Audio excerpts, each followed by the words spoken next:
हम अपने भारतवासियों को अगर हम परम सुखी करना चाहते हैं तो केवल वस्तु और व्यवस्था से नहीं कर सकते। उनका बौद्धिक स्तर सुधरना चाहिए। आज हमारे समाज का बौद्धिक स्तर गिरता चला जा रहा है। बहुत चिंता का विषय है।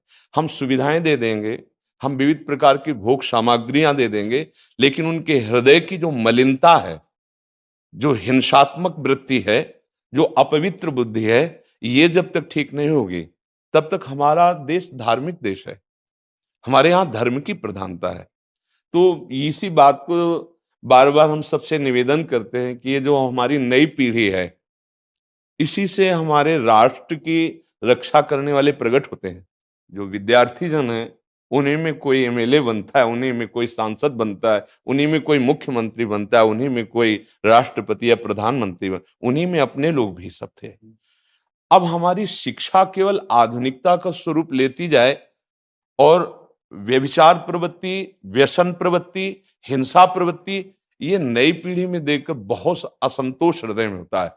इसीलिए कितनी भी शरीर में पीड़ा हो, हम प्रयास करते हैं जितने से जितने सामने हमारे भगवत स्वरूप जन आते हैं, पहले बुद्धि शुद्ध होनी चाहिए। मय्येव मन आदत्स्व मयि बुद्धिम निवेश है, तो निवशिष्यति मय्येव अत ऊर्ध्वम न संशया। तू मेरे में ही निवास करेगा, अर्थात भगवदानंद में। अविनाशी जीव कभी भोग विलास में तृप्त हो ही नहीं सकता। हम अगर अपने राष्ट्र की विशेष सेवा, तो हमारे धर्म का परिचय, जैसे आप जन करते हैं, धर्म का हमारा क्या स्वरूप है, हमारे जीवन का लक्ष्य क्या है। हमें जितना राम जी प्रिय हैं, कृष्ण जी प्रिय हैं, उतने ही भारत देश हमारे लिए प्रिय है। जैसे राम भक्त, कृष्ण भक्त, वैसे ही हमारे भारत देश का हर जन जन हमारा आदरणीय और पूजनीय। पर अब जो मानसिकताएं बन रही हैं, वो हमारे धर्म और हमारे देश के लिए लाभदायक नहीं होंगी। व्यसन का इतना बढ़ता स्वरूप, व्यभिचार का इतना बढ़ता स्वरूप, हिंसा का इतना बढ़ता स्वरूप, ये बहुत ही विपत्तिजनक है। अगर ये बढ़ता रहा तो हम विविध प्रकार की सुख सुविधाएं देने पर भी अपने देशवासियों को सुखी नहीं कर पाएंगे, क्योंकि सुख का स्वरूप विचार से होता है।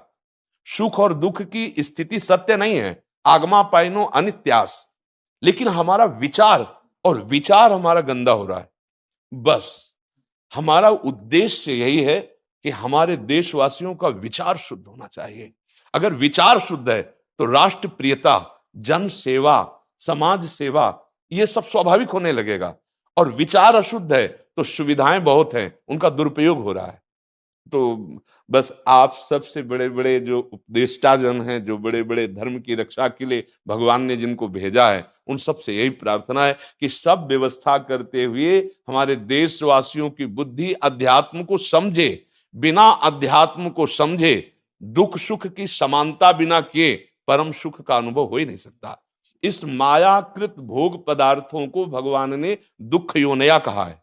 मानो एक बोर्ड लगा दिया, दुखालयम अशाश्वतम। और हम सब यही चाहते हैं कि लौकिक भोगों को भोगने से ही हमारा राष्ट्र सुखी हो जाएगा या हम सुखी हो जाएंगे। नहीं, लौकिक भोगों को पूजन सामग्री बना करके और साध्य सच्चिदानंद प्रभु को रखा जाए तो आनंद की उमंगन हो जाएगी। बहुत सुंदर मानव जीवन का स्वरूप है, जिसे देव दुर्लभ कहा गया। दुर्लभो मानुषो देहो, लेकिन क्या दुर्लभता शब्द स्पर्श रूप रस गंध इन्हीं विषय के भोगने की या इन्हीं सुविधाओं के लिए दुर्लभ कहा गया? दुर्लभ है किसी सच्चिदानंद सुख के लिए। और उस सुख को तो हम भूले हुए, एकदम बहते हुए शब्द स्पर्श रूप रसगंध के प्रवाह में चले जा रहे हैं और इसी को सौभाग्य समझ रहे हैं कि हमें सुख प्राप्त हो रहा है। नहीं, हम सबसे प्रार्थना करते हैं कि आप अपने धर्म को समझिए। आप अपने स्वा को जहां जहां स्थापित करते चले जा रहे हैं, आप उसे गंदा करते चले जा रहे हैं। मदिरा में, हिंसा में, द्यूत कीड़ा में, बेविचार में, इसे दोष नहीं समझा जा रहा आज। और हमारे शास्त्र और हमारा धर्म इसको निषेध करता है। कलयुग की स्थिति बताई गई है। छोटे छोटे बच्चे व्यसन करने में लग गए। आज स्कूली विद्यार्थी जिनको ब्रह्मचर्य से पुष्ट होना चाहिए, वो ब्रह्मचर्य नष्ट कर रहे हैं। ये बड़ा चिंता का विषय है। हमारे देश के लिए जो जवान चाहिए, हमारे देश के लिए जो भक्ति चाहिए, उसमें बुद्धि और शरीर बल दोनों होना चाहिए। शरीर बल क्षीण हो रहा है क्योंकि व्यभिचार प्रवृत्ति में बहुत कमजोर अवस्था में, जैसे गेहूं की फसल है और गलेथ में काट ली जाए, तो ना दाना मिलेगा ना सही भूस मिलेगा। ऐसे ही 20 वर्ष की अवस्था तक यदि ब्रह्मचर्य नष्ट कर दिया जाए तो वो गृहस्थ के योग्य में नहीं रह सकता। राष्ट्र सेवा की क्या बात है। हमारे राष्ट्र सेवा के लिए बहुत विशाल हृदय की आवश्यकता है।